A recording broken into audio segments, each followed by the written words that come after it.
جی السلام علیکم ورحمۃ اللہ وبرکاتہ۔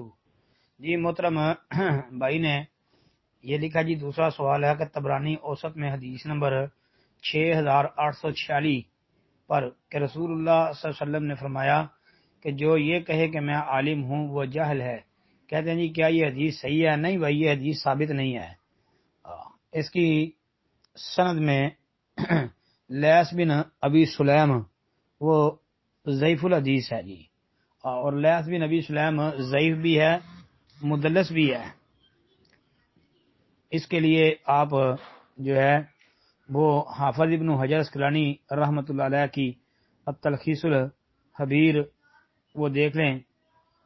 اسی طرح امام نسائی رحمۃ اللہ علیہ کی کتاب الضعفاء والمتروکین پڑھ لیں۔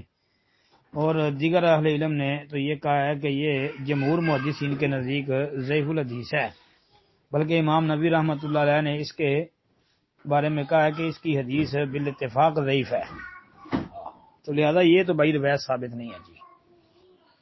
السلام علیکم ورحمۃ اللہ۔